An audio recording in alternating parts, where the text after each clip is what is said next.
Hello. This Women's Day, we are talking to Dr. Deepa Gupta, a senior gynecologist at SKMRC, about women's health. Namaskar, ma'am. Namaste. Please tell us about common health issues faced by women today. First of all, on the occasion of International Women's Day, which is on 8th of March, मैं सुनने वाली सभी महिलाओं को इस international women's day की बधाई देना चाहती हूँ। और जैसा कि हम सब जानते हैं कि लेडीज़ फैमिली की बैकबोन होती है एंड अगर बैकबोन स्ट्रॉन्ग नहीं होगी तो चलने में दिक्कत हो सकती है, सब कामों में प्रॉब्लम हो सकती है। तो हमें इस बैकबोन को स्ट्रॉन्ग बनाना है। और मोस्टली ये देखा गया है कि लेडीज़ अपनी हेल्थ की केयर नहीं करती हैं, अपनी फैमिली की हेल्थ की केयर ज़्यादा करती हैं। तो सबसे ज़्यादा प्रॉब्लम्स उन्हें होती हैं लेकिन वो उसको इग्नोर करती रहती हैं। एंड कॉमन प्रॉब्लम्स जो हमें लेडीज़ में देखने को मिलती है, आजकल day by day breast cancer के केसेस बढ़ रहे हैं, सर्वाइकल कैंसर के केसेस बढ़ रहे हैं। लेडीज़ में खून की कमी, एनीमिया की प्रॉब्लम बहुत होती है बिकॉज उनमें मेंस्ट्रुअल प्रॉब्लम्स होती हैं and because of shyness they are not able to share these menstrual problems to their family members. जब तक कि बहुत ज़्यादा एडवांस स्टेज में नहीं पहुंच जाती है तो उसके कारण उनका ब्लीडिंग होता रहता है, खून की बहुत ज़्यादा कमी होती है, एनीमिया होता है, माल न्यूट्रिशन की प्रॉब्लम्स होती हैं। उनमें काफ़ी देखा गया है कि पेल्विक एरियाज में इन्फेक्शन की प्रॉब्लम्स बहुत ज़्यादा होती हैं और उसके कारण भी उनको जो है वो वीकनेस और प्रॉब्लम होती रहती है। तो ये काफ़ी प्रॉब्लम्स हैं जो वो आसानी से अगर टाइमली आए तो उनको हम करेक्ट कर सकते हैं। My next question is, there are two major diseases that are very common in women. One is breast cancer, other is cervical cancer. तो उसके प्रिवेंशन और प्रिकॉशन कैसे कर सकते हैं हम? ये बहुत अच्छा क्वेश्चन पूछा है आपने। अब सबसे पहले मैं अगर सर्वाइकल कैंसर की बात करूँ तो सर्वाइकल कैंसर, सर्विक्स मतलब यूट्रस का जो माउथ होता है उसे हम सर्विक्स कहते हैं और उसमें जो कैंसर है वो एक वायरल इन्फेक्शन के कारण होता है जिसे हम ह्यूमन पैपिलोमा वायरस कहते हैं और ये वायरस सेक्शुअली ट्रांसमिट होता है। एंड सबसे अच्छी बात इस कैंसर के लिए ये है कि वैक्सीन अवेलेबल है। एंड बिकॉज और कैंसर्स, चाहे वो ब्रेस्ट कैंसर हो, चाहे इंटेस्टाइनल कैंसर हो, उनके लिए किसी भी कैंसर के लिए वैक्सीन अवेलेबल नहीं है। लेकिन सर्वाइकल कैंसर बिकॉज ये वायरस से रिलेटेड है, इसके लिए हमारे पास में वैक्सीन अवेलेबल है and it is absolutely preventable अगर हमारे पास वैक्सीन हम पेशेंट्स को दे देते हैं। तो मेरा सजेशन यही है कि सारी लेडीज़ को वैक्सीन लेना चाहिए and not the ladies. Now guidelines कहती हैं कि we have to start the vaccine right from the age of 9 years because अगर वैक्सीन हम सेक्शुअल एक्टिविटी से पहले दे देते हैं तो उसकी 100% रिजल्ट्स हैं। एंड पहले तो ये कहा जाता था कि भाई we have to give the vaccine before marriage, but changing scenario से the marriage is not a criteria for sexual activity. इसलिए आजकल हम 9 साल से बड़ी गर्ल्स को ही एडवाइस कर रहे हैं कि उनको वैक्सीन ले लेना चाहिए। एंड 9 ईयर्स से 26 years is the ideal age. Ideal age means because अगर इस समय हम ले लेते हैं तो ऑलमोस्ट 100% चांसेस होते हैं कि हम सर्वाइकल कैंसर को बचा सकते हैं। लेकिन इवन अगर 26 तक नहीं लिया है तो दिस डजंट मीन कि that they should not take, even they can take the vaccine up till 45 years. उसका एडवांटेज ये रहेगा कि भाई 100% प्रोटेक्शन नहीं है तो एटलीस्ट 70-80% प्रोटेक्शन तो मिलेगा। जितना उनका पहले एक्सपोजर हो चुका है उससे नहीं बचाएगा लेकिन आगे आने वाले एक्सपोजर से उसको बचा सकता है। तो व्हाट आई कैन से कि each and every girl, each and every lady in the age group of 9 years till 45 years should receive cervical cancer vaccines. And vaccine जो है इसमें हमें 3 डोजेस देनी पड़ती हैं अगर हम स्टार्ट कर रहे हैं 14 ईयर्स से अबव। लेकिन अगर हम 9 ईयर्स से 14 ईयर्स के बीच में दे रहे हैं तो 2 डोजेज इज सफिशिएंट। एंड अगर हम उन 2 डोज की बात करें तो पहला डोज जैसे आज लगाते हैं तो दूसरा डोज हमें 6 मंथ्स के बाद लगाना होगा। ये है 9 ईयर्स टू 14 ईयर्स के बीच में। अगर 14 ईयर्स के बाद हम स्टार्ट करते हैं तो हमें 3 डोज देनी होती है। जैसे एक आज देंगे, सेकेंड डोज 1 to 2 मंथ्स के बाद and third dose after 6 months of the first dose. So इस तरह से हमें 3 डोज देनी होती है। एंड इसके 2 ब्रांड्स मार्केट में अवेलेबल हैं, एक सर्वेडिक्स है, एक गार्डासिल है। दोनों में डिफरेंस यही है कि सर्वाइकल कैंसर के लिए तो दोनों प्रोटेक्ट करती है, बिकॉज इसके लिए जो वायरल स्ट्रेन्स होते हैं वो 16 और 18 होते हैं, वो दोनों में है। गार्डासिल का एडवांटेज ओवर सर्वेरिक्स ये है कि उसमें एक दो स्ट्रेन्स और एक्स्ट्रा होते हैं, 6 और 11, जो हमारे जेनाइटल वॉर्ड्स होते हैं उनको भी प्रोटेक्ट करता है, जो सर्वेरिक्स में नहीं है। लेकिन थोड़ा सा कॉस्ट डिफरेंस आ जाता है, Cervarix is little bit cheaper over the Gardasil. तो अगर हम सर्वाइकल कैंसर की बात करें तो दोनों वैक्सीन्स ऑलमोस्ट इक्वली इफेक्टिव हैं, और अगर पेशेंट अफोर्ड कर सकता है तो can go with the Gardasil also, because उसमें एडिशनल जेनाइटल वॉर्ड्स का भी प्रोटेक्शन रहता है। And this vaccine is freely available in Shri Krishna medical centre. So जब भी पेशेंट्स को लगवाना चाहें they can come and they will get the vaccines at the reasonable cost. My following question was about the nominal cost, and you have cleared it out. So thank you. Next is, we were talking earlier and you mentioned there is a lot of family distress around people who are suffering from breast cancer.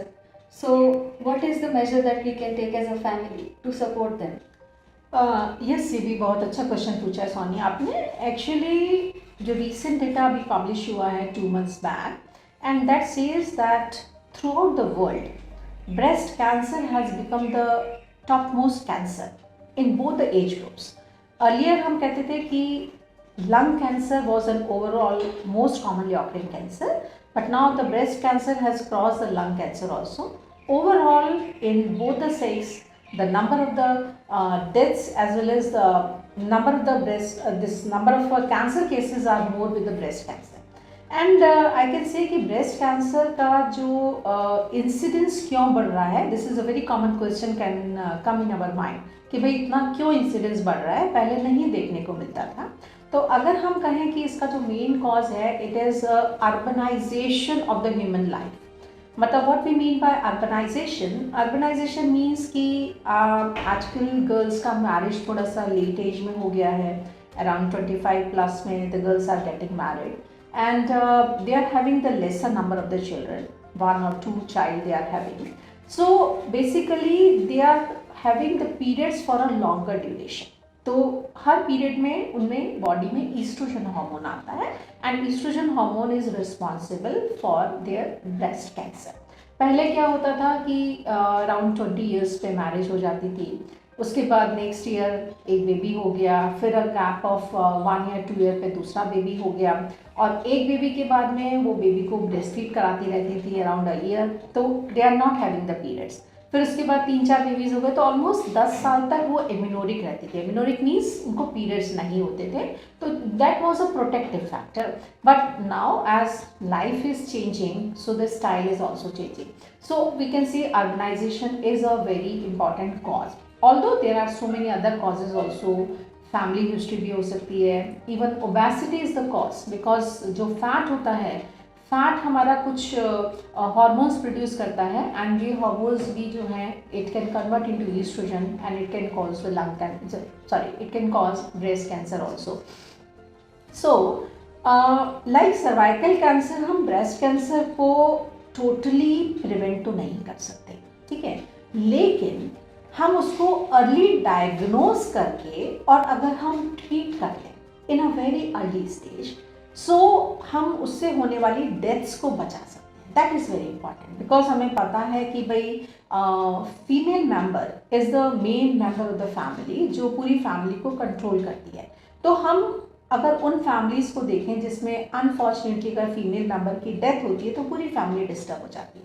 तो अगर हम इस condition को early diagnose कर लें तो हम इसको प्रॉपरली ट्रीट कर सकते हैं। अब क्वेश्चन ये आता है कि हम उसको अर्ली कैसे डायग्नोज करें, that is a very important question. So early diagnose करने के लिए जो बेस्ट तरीका होता है कि हर लेडी को सीखना चाहिए उसका ब्रेस्ट एग्जामिनेशन, एंड मैं सजेस्ट करूँगी कि हर लेडी को एवरी मंथ अपना ब्रेस्ट को एग्जामिन करना चाहिए।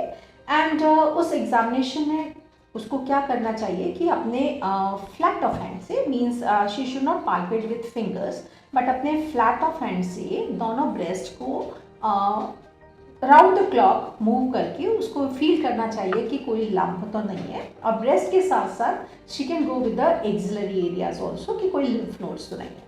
सो उसको अपना जो है this we call as a self breast examination, and उसको महीने में एक बार करना चाहिए, एंड बेस्ट टाइम होता है जैसे ही उसके पीरियड्स फिनिश होते हैं एंड उस समय उसको करना चाहिए। So what I can say that जब भी लेडी नहा रही होती है तो वो एक मिरर के सामने खड़ी हो सकती है, तो उसमें पहला उसको देखना है एग्जामिनेशन मीन्स विजुअल एग्जामिनेशन कि दोनों ब्रेस्ट के कोई साइज में डिफरेंस तो नहीं आ रहा है, and this is a one point कि कोई ग्रोथ होगी तो साइज डिफरेंस मिल सकता है। सेकेंड पॉइंट है कि आपको उसको देखना है कि जो निपल है, निपल में कोई चेंजेस तो नहीं, कि जिस पॉइंट पे अगर जिस ब्रेस्ट में कोई प्रॉब्लम होती है तो कभी कभी वहाँ का निपल जो है रिट्रैक्ट कर जाता है, रिट्रैक्ट मीन्स अंदर धंस जाता है, एक ये चेंज मिल सकता है। तीसरा चेंज होता है कि उसको जो ब्रेस्ट की स्किन है उसका अपीयरेंस देखना चाहिए। अगर अंडरलाइन कैंसर होता है तो कभी कभी ब्रेस्ट की स्किन भी श्रिंक कर जाती है एंड उसका अपीयरेंस हो जाता है लाइक जैसे संतरे का छिलका होता है, सो जिसे भी कहेगा ऑरेंज पील अपीयरेंस, तो पकरिंग मिलती है, तो ये उसको एक्सटर्नली दिख सकता है। तो पहले उसको एग्जामिनेशन विजुअल इंस्पेक्शन करना है। सेकेंड जो है उसको अपने फ्लैट ऑफ हैंड से ब्रेस्ट को पाल्पेट करना है, one side and another side, and axilla को पाल्पेट करना है। अगर उसको कोई लंप फील नहीं होता है इट्स फाइन, देन अगले महीने फिर वो एग्जामिन कर सकती है। अगर कोई ब्रेस्ट का लंप स्टार्ट होता है तो उसको अगर फील होता है कि कोई समथिंग इज एबनॉर्मल, कोई गठान फील हो रही है या कोई नोडुलैरिटी फील हो रही है, तब वो अपने जो है वो डॉक्टर से जाके कंसल्ट कर सकती है, डॉक्टर से एग्जामिन करा सकती है, एंड जरूरत पड़ने पर we can have an ultrasound, we can have mammography, we can have biopsy. So purpose ये होता है बिकॉज ब्रेस्ट का जो कैंसर है बहुत स्लोली ग्रो करता है मैक्सिमम केसेस में। ऐसा नहीं कि आज हुआ कोई गठान आई और कल एकदम बहुत बड़ा कैंसर बन जाएगा, सो ग्रेजुअली जाता है, तो she is having the good time. So purpose ये होता है कि इसकी हमारी कैंसर की ग्रेडिंग्स होती हैं। अगर हम ग्रेड 1 में इसको डायग्नोज कर लेते हैं तो खाली वो जो लंप है उसको निकालने से या ज़रूरत पड़ती है तो उस साइड की ब्रेस्ट निकालने से ही काम चल जाता है, उसको कोई रेडियोथेरेपी कीमोथेरेपी की ज़रूरत नहीं पड़ती है, एंड उसका survival rate is very good. And अगर डिसीज़ एडवांस स्टेज में चली जाती है, स्टेज 2 ऑनवर्ड्स, तो हमने देखा है कि इवन सर्जरी के बाद भी अगर हम रेडियोथेरेपी या कीमोथेरेपी देते हैं फिर भी पेशेंट्स का सर्वाइवल रेट बहुत कम होता है। तो हमारे को इम्पॉर्टेंट पॉइंट यही रखना है कि हमें अर्ली डिटेक्ट करना है, जिसे हम कहते हैं सेकेंडरी लेवल ऑफ प्रिवेंशन, या हम उसको स्क्रीनिंग भी कहते हैं। तो लेडी को अपना स्क्रीनिंग करते रहना चाहिए, एंड फर्स्ट उसको अपना एग्जामिन करें, अगर कुछ प्रॉब्लम लगती है तो डॉक्टर के पास जा सकते हैं। यहाँ पे मैं एक पॉइंट और ऐड करना चाहूँगी, सर्वाइकल कैंसर में भी हमें स्क्रीनिंग का सहारा लेना चाहिए। जैसे हमने डिस्कस किया कि सर्वाइकल कैंसर में खाली प्रोटेक्शन है बाय द वैक्सीनेशन, लेकिन अगर लग सपोज लेडी ने वैक्सीन नहीं लिया है या देर से लिया है तो उस केसेस में अगर पॉसिबिलिटी है कैंसर आने की, तो सर्वाइकल कैंसर की स्क्रीनिंग भी उन्हें रेगुलरली कराना चाहिए ना। सर्वाइकल कैंसर की स्क्रीनिंग कैसे होती है और किस एज पे शुरू करना चाहिए, ये भी एक बड़ा कॉमन क्वेश्चन है। तो इसमें हम ये सजेस्ट करते हैं कि from the age of 21 years से लेके 65 ईयर्स तक की एज हम मान के चलते हैं कि उसको स्क्रीनिंग करना चाहिए। एंड इस स्क्रीनिंग में हम पेप्समियर टेस्ट करते हैं। पेप्समियर टेस्ट इज नथिंग बट उसमें हम यूट्रस के माउथ या सर्विक्स से एक सिक्रीशंस लेके उसको टेस्ट करते हैं कि उसमें कोई मैलिग्नेंट चेंजेस तो नहीं है। ये बिल्कुल पेनलेस प्रोसीजर है, कोई इन्वेजिव प्रोसीजर नहीं है, आराम से ओपीडी में आप उसको कलेक्ट करवा सकते हैं। तो फ्रॉम 21 ईयर्स से हम उसको एडवाइस करते हैं कि every 3 year she should go for a pap smear test till the age of 30, और 30 के बाद हम एडवाइस करते हैं कि every 5 years if she is going for a HPV DNA। ना HPV DNA मीन्स जैसे हमने पहले कहा कि हमारा सर्वाइकल कैंसर एक HPV वायरस से होता है, तो इसमें हम HPV वायरस को भी देखते हैं कि अगर HPV वायरस हमें उसमें मिल गया इट मीन्स उसमें पॉसिबिलिटी ज़्यादा है कैंसर आने की, क्योंकि उसमें ऑलरेडी इन्फेक्शन है। अगर HPV वायरस नहीं है इसका मतलब उसमें इन्फेक्शन है ही नहीं, तो उसमें पॉसिबिलिटी कम है। तो आफ्टर 30 ईयर्स हम उसका HPV DNA स्क्रीनिंग करते हैं। अगर नेगेटिव आता है then we have to go with every 5 years till the age of 65। और अगर सपोज लेडी उस एरिया में है जहाँ पे HPV DNA नहीं हो सकता या कॉस्टली है, वो अफोर्ड नहीं कर सकती, so she can go with a regular pap smear test every 3 years. और अगर नॉर्मल है then she should go with every 3 year. अगर कुछ प्रॉब्लम आती है तो उस हिसाब से हमें जल्दी करना पड़ता है। तो this is again a screening for the cervical cancer, जिसमें कि हम अर्ली उस डिसीज़ को डिटेक्ट कर लेते हैं, जिससे कि अगर हम टाइमली उसको ट्रीट करें तो कॉम्प्लिकेशंस हम अवॉइड कर सकते हैं। एंड हमारा जो मेन पर्पस है कॉम्प्लिकेशन, या जो हम मेन कॉम्प्लिकेशन जिससे हम डरते हैं, that is the death of a lady. So we can avoid the death as well as the serious complications, so she can be a healthy woman for a healthy family. Yes. So इस तरह से हम इन दोनों cancers को early detect करके treat करके complications को avoid कर सकते हैं। Thank you. Lastly, I wanted to ask, on this occasion of Women's Day, what message do you want to tell young women like me? On the occasion of International Women's Day, मैं यही message एक देना चाहूँगी कि God ने ladies को बहुत strong बनाया है। व्हाट वी से, अगर हम जेनेटिकली देखें तो हम कहते हैं कि लेडीज़ में और गर्ल्स में XX क्रोमोसोम्स होते हैं एंड मेल में XY। So we say the X chromosomes are stronger chromosomes, और हमारे पास तो डबल है। So they are very strong and वो ये सोचती हैं कि I can do anything, and they are so dedicated for their families, for their children, for their husband and all other family members, कि वो अपनी परवाह न करके औरों के लिए लगी रहती हैं। एंड मैं यहाँ पे एक चीज़ ये कहना चाहूँगी, मैं ये नहीं कहूँगी कि भाई आप औरों की चिंता ना करें, but you are the basic foundation stone of the family. आप उस फैमिली की नींव हो। एंड अगर आपको चाहते हो, बिकॉज एवरी लेडी वांट्स, उसकी यही विश होती है उसकी फैमिली जो है बहुत स्ट्रांग रहे, तो अगर आप उस फैमिली को, जिसको you are considering as a house, as a family, उसको स्ट्रांग बनाना चाहते हैं, तो फाउंडेशन तो स्ट्रांग होना ही पड़ेगा। तो यहाँ पे you have to become little bit selfish.